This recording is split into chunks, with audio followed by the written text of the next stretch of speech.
اور گرمی کا اور محنت کا عذر پیش کر کے لوگ روزہ چھوڑ دیتے ہیں۔ پہلی بات تو یہ ہے کہ موسم کا عذر یا محنت کا عذر پیش کر کے روزہ چھوڑنے کی اجازت نہیں ہو سکتی،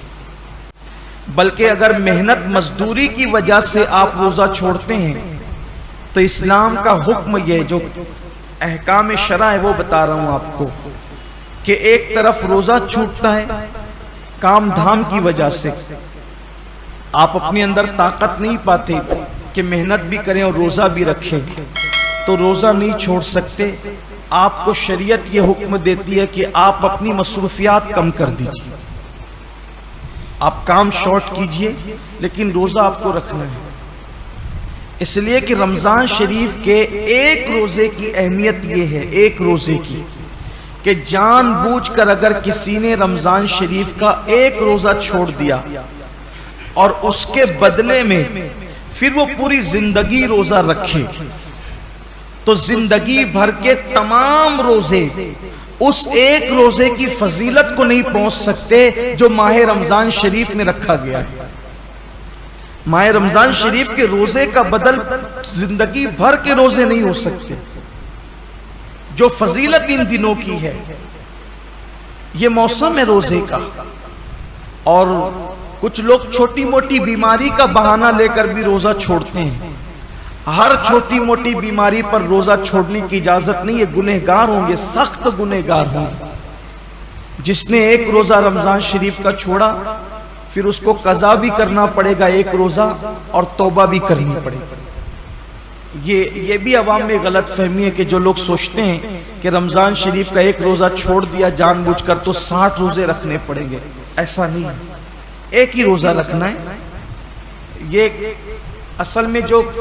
بلا وجہ روزہ توڑ دیتے ہیں رکھ کر، 60 روزے ان کے لیے کفارے میں، لیکن چھوڑ دیا بہت برا کیا اس نے، ایک ہی روزہ رکھے گا بعد میں قضا، لیکن ساتھ ہی اس کو توبہ بھی کرنی پڑے گی۔ صرف روزہ قضا کرنے سے معاملہ ختم نہیں ہوگا، سچی توبہ بھی اس کے ساتھ لازم ہوگی۔ بلکہ جن لوگوں کے روزے کسی وجہ سے، لا علمی کی وجہ سے پہلے چھوٹ گئے تو وہ عام دنوں میں غیر رمضان میں ان روزوں کی دھیرے دھیرے قضا کر لیں۔ روزہ نہ رکھنے کا وبال بڑا دردناک ہے۔ اللہ کے رسول صلی اللہ علیہ وآلہ وسلم فرماتے ہیں کہ میں نے جب شب معراج جہنم کا مشاہدہ کیا تو میں نے دیکھا کہ کچھ لوگوں کے جبڑوں کو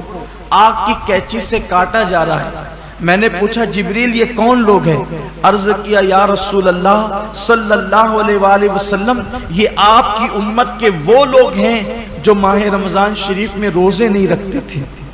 اس لیے یہ دنیا ہے، یہاں تو روتے گاتے گرتے پڑتے خوشی غمی میں زندگی کیسے بھی گزر جائے گی، لیکن ایک دن آخرت ہے، دنیا ختم ہونے والی ہے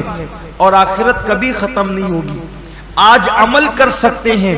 اس کی اہمیت کا اندازہ نہیں ہے، جب اس عمل کا صلہ ملے گا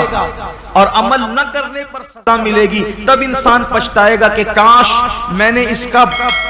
فائدہ اٹھا کر زندگی کا کچھ نیکیاں اکٹھا کر لی ہوتی، کچھ عمل کر لیا ہوتا۔ بلکہ مرنے والے اللہ کی بارگاہ میں منت کرتے ہیں کہ میرے اللہ ہمیں صرف 2 رکعت دنیا میں جا کر پڑھنے کی اجازت دے دے، لیکن ارشاد ہوتا ہے بندے جب ہم نے تجھے موقع دیا تھا اس وقت تو نے اس سے فائدہ نہیں اٹھایا، اب زندگی ختم ہو گئی ہے، اب دوبارہ کسی کو دنیا میں نہیں بھیجا جائے گا۔ اس لیے میں اپنے نوجوانوں سے کہتا ہوں بہانہ مت کیجیے، روزہ رکھنے والے کو صبر اللہ دیتا ہے۔